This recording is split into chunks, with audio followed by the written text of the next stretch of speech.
Hello Martian, Vacharash. This is Marie from Sculptorama again. Welcome back to my channel.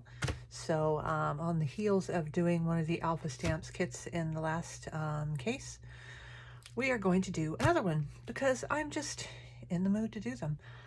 That's how this stuff kind of works. So if you're contemplating a big huge project, like you're going to make your very first dollhouse, and there's a ton of things that have to be done to it.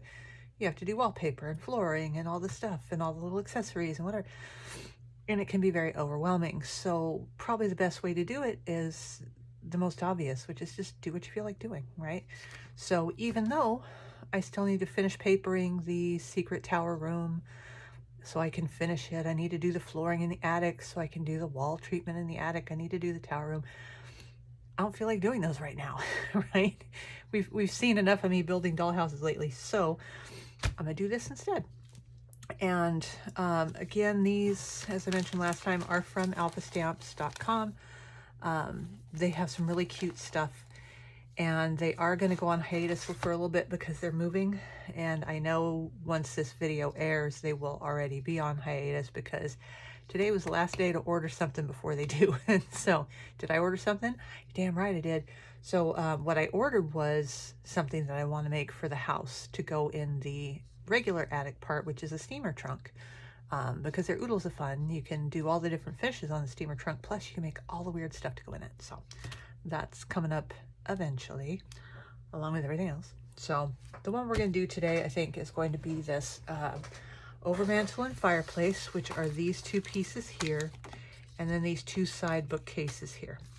And then this is, of course, the piece that goes in there. I'm not 100% sure this is going to fit in here correctly, so we're going to do this last, just in case it doesn't, because I'll be able to at least cut the back piece out and see if it's going to work with this.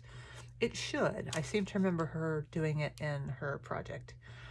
So with these did not come with instructions. This part, in theory, is pretty straightforward. The overmantle is definitely pretty straightforward. You make a box. So even I should be able to handle that.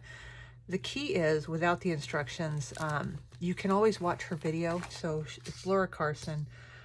She is here on YouTube. She does have a video where she did this. It's the room box that she does, and this is a part of it. So if I get stuck or something looks weird, I can always just go back to that. But some of these pieces you're going to want to put the papers on before you put them together. So we're going to have to kind of puzzle that out as we go. Because again, these I've put together fireplaces and things like that before. These shouldn't be too bad. It's the bookcases that I'm not completely sure on how to do. But again, I'm sure I can figure it out. So let's see, what do we need for that? So we'll end up having to cut this stuff out. I think I'm going to do, I'll probably do scissors with these instead of like a paper trimmer. I don't think I want to mess with that. So I'll get a variety of different scissors. And we need to get all these out of their bags first. And just like the other one, I'm going to get a baby wipe so that I can wipe down all of the edges. Sorry about the noise. Because part of the laser cutting process, it's going to introduce a little bit of soot to it. So let's start with the base in the center of this whole thing, which would be the fireplace itself. And it's one of the easier ones to put together. Yay! So take it out of its little bag. Let's see what we got here. All right. So I'm going to get my X-Acto out because some of these do have like a little tab here that you're going to have to separate. But this is like a thin chipboard / mat board. So it's very easy to cut through it. All right. And I haven't decided yet whether this is going to be one of the cases for the Scooby-Doo project or whether this is going to go in the addition. You'll know by the thumbnail, because the thumbnail will say. But pretty much once this is put together, then we'll go take a look and see where it looks best. Because with its really thin depth, it would probably work nice in the living quarters for the lady who takes care of the mad scientist, because it won't take up a heck of a lot of space. We'll still have room to put a bed in there and all that good stuff, because that room's not exactly huge, but you know, this could be a little too shallow for the big house. The big house mystery mansion may need something a little bit larger. So, got this almost done. Again, as you can see, it's got a little bit of mess. It's not too bad because it's a much thinner material than the other stuff was. So I'm going to leave this over here when we go do the next one. So let's see what we have. We have the front, clearly. We have a side, yep. We got a side, we got the back, and we got a top and a bottom. So I'm going to put these together, and yay, they're the same. Awesome. I love when they do that. So these have nice little tabs here. So these are going to slot in real easy. And then we're going to do what we're going to do to it. So for this, on this piece here, I'm going to go with, this is clearly our front of this. These are probably to use on the sides and the top. And then we're going to have a piece of brick stuff for the back. So looking at this, these are all kind of short for that. I'm not 100% sure that's going to work for us. But then again, you don't have to do it all the way to the top because you're going to have this in the way here. So what I'm going to do is I'm going to sit these off to the side. And here's my last one. And I'm going to cut out this piece. I'm going to cut out probably these two pieces. Let's hold these up here. Yeah, I'll cut out these two. And I'll just cut all of them out. Why not? Okay. I'll be back in a minute. I don't want to torture you guys with that. All right, so I've gone ahead and cut out the pieces. I also went ahead and cut out the overmantle piece, and I'll tell you why. On the side, it mentions that these are, I think the long ones are if you're using both the overmantle and the fireplace, and then these are if you're just using the fireplace, which would make sense because they clearly have, you know, a design here. It's not like a faux wood plank you would just use to cover whatever you need to cover. So in the interim, what I did, because as I'm cutting this out, I'm like, okay, this can be obviously for the back behind the fireplace, but what the heck are we putting back here? So I pulled up the picture. So hopefully you guys can see this. Okay, this is from Alpha Stamp's site, and this shows, I've got it zoomed in, the actual piece that we're doing right here, okay? And what it is she's got mirror back there, which is fine because I have, you know, I've got the mirror paint, but again, it's not going to be as reflective until I get a hold of an airbrush and learn how to use an airbrush. So there's that. For something like this, I'm going to go ahead and use the plastic mirror stuff. So I'll show you that here in a bit. But this gave me kind of an idea of, okay, where did she go with these? Okay, where are these things going to live? You know, you have the fireplace here. She's got that piece in there. So yes, it does fit. And all these different things. So now I kind of have a little more guidance as to where the heck I'm going with this. So I'm going to put this away. I am, however, going to keep it on this so I can refer to it if I need to, if I get stuck with what we're doing.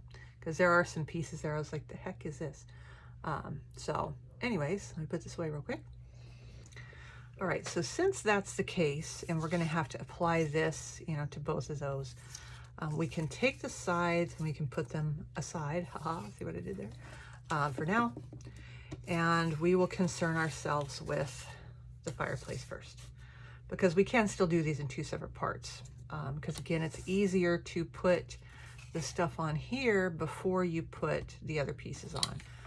But because these have these notches, you don't want to put this outer piece on until you have everything together. You know, you definitely would not want to put it on and cut those notches out. It will look terrible. There are a couple pieces I did not cut out, which are these here. These right here, I'm not really sure, but I think they're going to end up being like the border between the two pieces or something. So we'll leave these in abeyance for the moment, set them over there. So I think it would be best on this for us to put our brick stuff on there first. So if I put this down here like so, and we have this over this, you're not going to see up here that it's not there, okay?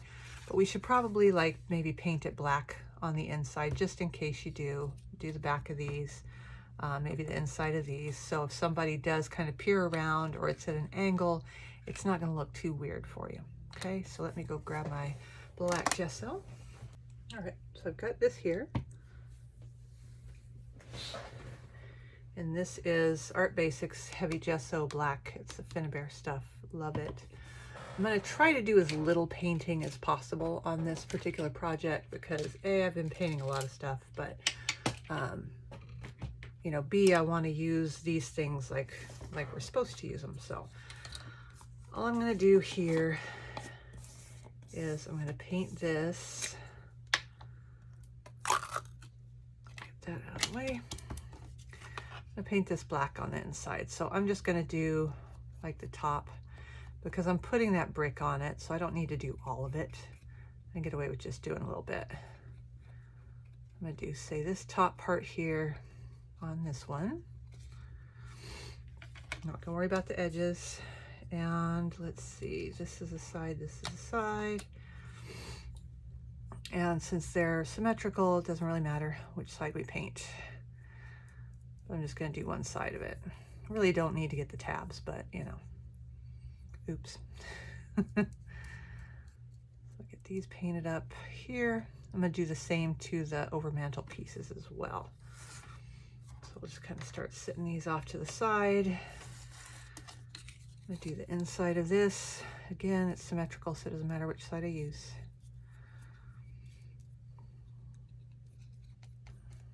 Although I think when we go to do the bookcase ones, we may use like some brown paint or something because it wouldn't be black. This is the inside of a fireplace, so chances are it may not have started out black, but it'll be black at some point once you start using it. All right, there's that.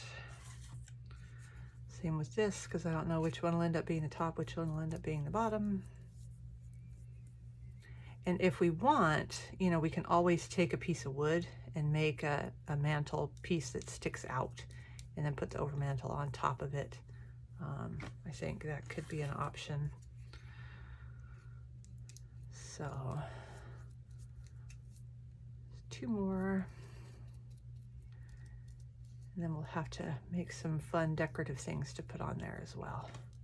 Haven't decided what those are going to be yet. I think it'll depend on whose house it goes in. If it goes into the Mad Scientist mansion, we'll have a different, you know, assortment of decorations for it. If it goes to the Scooby-Doo mansion, you know, we can have a lot more books. Actually, a lot of the books that I have in one of my book kits would work. Okay, so go ahead and do this. I am not going to paint this black. I am going to paint this brown. So I'm going to go rinse my brush out and I will come right back and we will do this one real quick. All right, so set these up here so they're out of the way. They're already almost dry. I'll put that out of the way. Bring these down here. So this one is going to be the same sort of a thing. We're going to have, seriously, we're going to have our front, we're going to have our back, we're going to have our sides and top and bottom. So on this one, I'm going to put a mirror back here, but I am going to go ahead and paint it brown just in case I don't cut my mirror very well. Same with the inside of this and inside of all of these. The rest of it has these things we can put over it. And if it looks like crap, I do have this piece here that I had printed out for the bookcases and lopped the top off on accident. So I can always cut this and use this. Actually, no. Maybe I'll just paint the inside of this brown and I'll line it with that. That might be smarter. Oh, decisions. Okay. We're going to paint it brown first and we'll decide if it's worth doing that. How's that? Because I can always apply that over this if this looks dumb. Got my palette. And so again, what I did is I took this stuff and I matched it to, I mean, this isn't even remotely that color, but it's the color of brown that I had that went best with that. So, AKA the best I could do, really. So we'll do the same thing here. With the other piece, like these, do you have to use gesso? No, you don't. You can use regular black acrylic paint. It's just My regular black acrylic paint is, again, it's kind of cheap. I would probably have to do like this would be best if I was going to use this as a finish using 2 coats.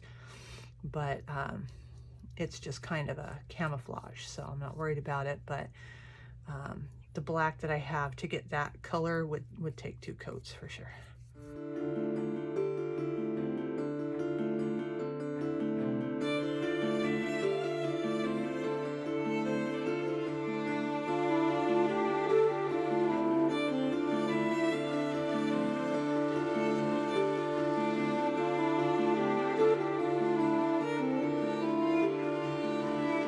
There's this one. It's more or less, I mean, I don't have to be super even on this piece because again, I'm gonna cover it, but I'm gonna let these dry pretty good, and then I'll clean up my glass mat, and I'll be back and we will start playing around with this, see what we need to do. All right, so now all our stuff is nice and dry, so we can start attaching things to things. So the first thing we're gonna do is put this, I think, in here, because I don't want to try to do it with this in the way. It becomes very problematic to do. So actually I'm going to turn it around this way because you would have, in theory, the darker ones at the bottom where your fire is. I just spent like the last 10 minutes looking everywhere. I swear I got one of the glowing ember things, because that's what this is for. So this is the glowing embers. They look like a little thing of coals, and they have the little plug, and the plug will fit through here. But yeah, have no idea where it is if I have it.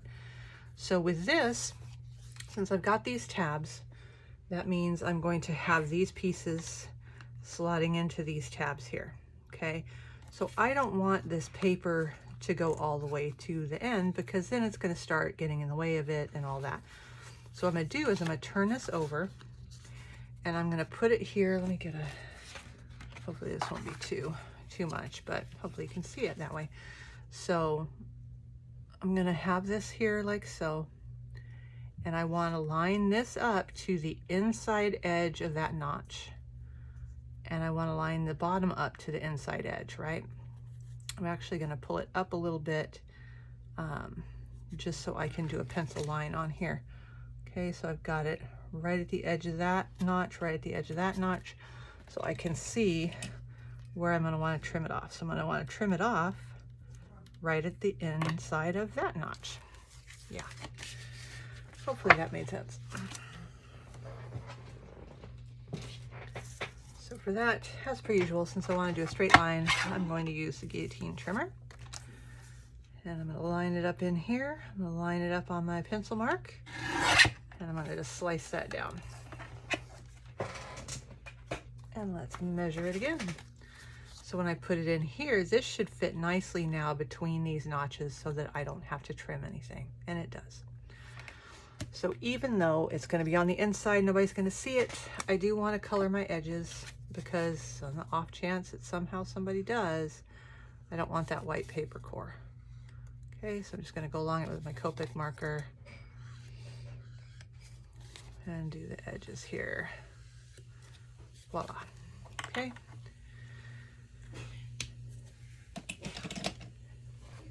Okay, so for sticking this down, we have a lot of different options. We can use PVA glue, we can use Mod Podge. That's what I use a lot of the time. I think, you know what, I think I'm just going to use PVA glue on this.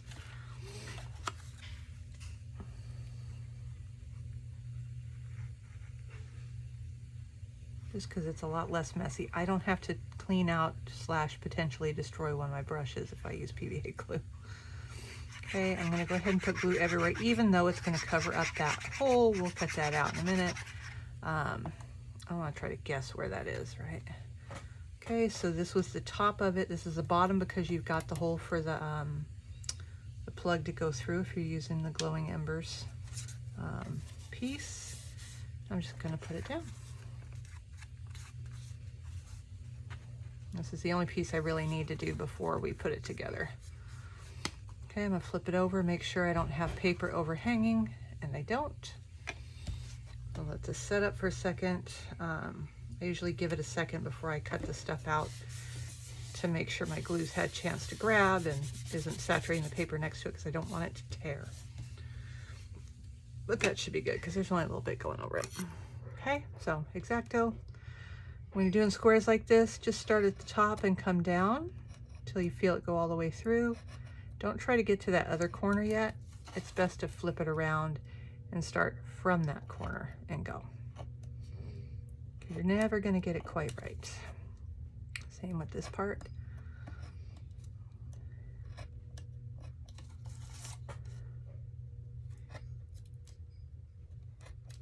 There we go. Ta-da! Perfect hole. Okay, and again, where's my Copic marker at? Why can't I ever keep things in one place? There it is. Okay, so I'm going to do the same thing. Always come around the back side when you do these. I'm going to color this whole thing black because, again, I don't want this core of this chipboard to be seen either, because it'll ruin the illusion of it. It's supposed to be, you know, a fireplace, not cardboard.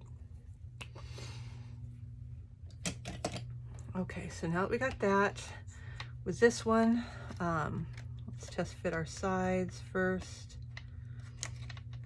Poorly, here we go. So just like the other one, it'll probably be best for us to put the sides on the top and then the top and bottom, I'm thinking. So get the glue out again. I'm gonna look at this. So where this is gonna touch is just on the fronts of the tabs and the bottom of this piece. So it's easiest to put glue on this piece. So I'm gonna put it right on those little tabs. I'll flip it over this way and I'm gonna get it along the bottom of this. And these are thin enough that, you know, I don't have to put the whole thing together in a big hurry. So I'm gonna use my 1, 2, 3 blocks because I do want to make sure that it is staying fairly square. Okay, so I'm gonna push that in there like so.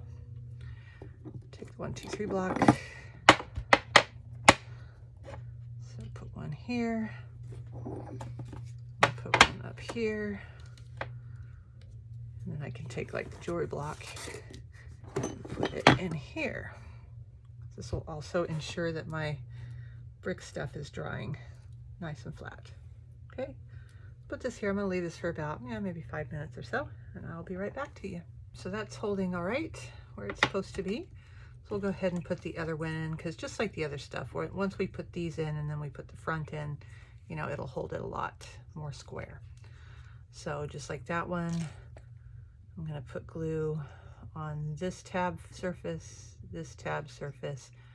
flip it around and do the edge, which is always a trick for me to aim correctly. All right, there we go. And we're just gonna slot these in where they go. Come on. There we go. Oh. Oh, and we're gonna make a big mess while we do it. It's always the easy ones that I have trouble with, you know? There's the tab, there's the tab. Get in there.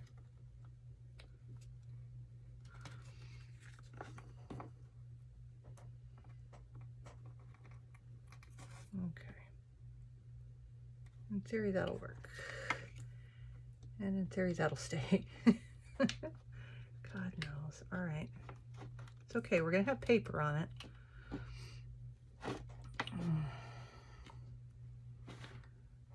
Let's do one there. For the moment. Make sure that's pressed real good. Make sure that's pressed. And then let's go ahead and get this on there. So this is going to go with the black side down, because of course we're going to put paper on the rest of it. Okay, and so it is going to touch these on this flat surface here and on the inside of these. So let's go ahead and put the glue on here, because if I tried to put it on that piece down there, that would be a disaster. I'm already screwing it up as it is. Worst case scenario, I just have to put more glue on it. But we're also going to be covering up paper, which will help hold it together despite me, right? So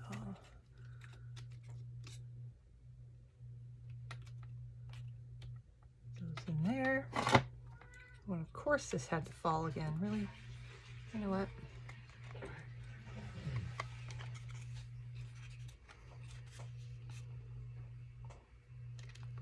Get that in there. I'm going to flip this over. These on here, hopefully that'll help. And it didn't because I just pulled it up. God. Okay. Let's go ahead and put some more glue on here because I definitely need it now that it has come completely disattached. That's a big sign that your glue didn't quite cooperate with you. Okay. So let's get this on here.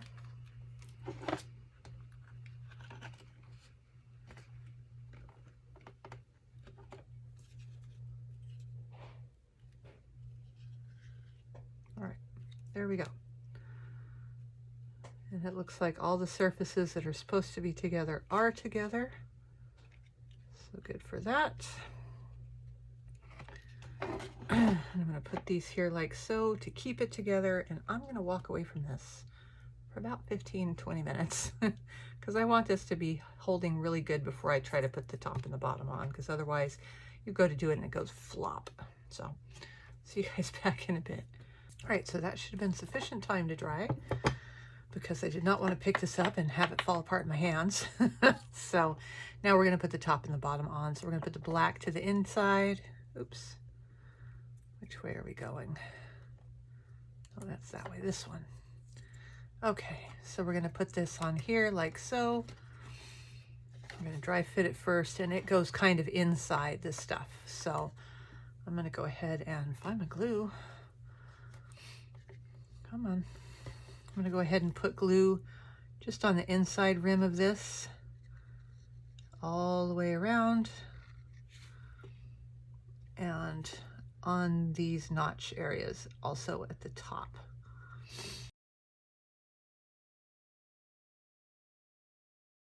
All right, so now I need this one, because this one has little small tabs, so it's for the front of this. So black goes in. This in here. Okay, and I'm going to hold this together nice and square for a few minutes. I could probably tape this, and you know what? I think I might. I think this time I will use painter's tape. There's a slight chance that it will tear the cardboard surface, but I mean, we really need this to hold together really well because it's trying to bow out, and we want it to be nice and flat. So I'll just be very careful when I take it off so I can do the other side as well. Okay, so nice and square. Got all my extra glue off of there.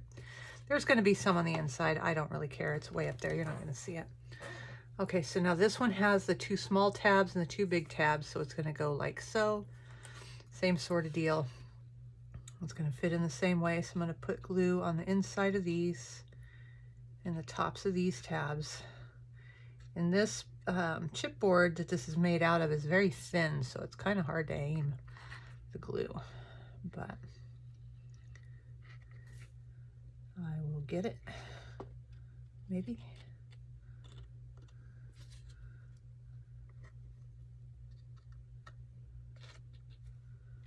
All right, so on this one, same thing. Put it in here, aiming those small tabs for the front, and then wiping my extra glue off. Same thing, I'm going to hold it. I'm going to press this part here real good because I can't tape that. I can tape these ends, but I can't really tape this. So I'm going to go ahead and do that. I'm going to tape these parts here. Whoa, I'm going to miss. All right. Tape those parts. And I'm going to tape this part. And then I'm just going to hold this for a few minutes. So I'm going to let this kind of set up for a minute, and then I will come back. All right, so that's the end of part 1.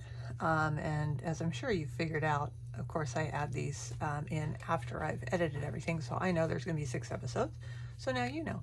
But to be fair, we are putting together 5 kits and creating a hearth from scratch. So it takes a second. I take a second anyway. So that was the assembly for the fireplace. So in the next episode, you're going to see us do the overmantle, and then we'll kind of put them together and see how they look. So see you then. Beannachd. Bye.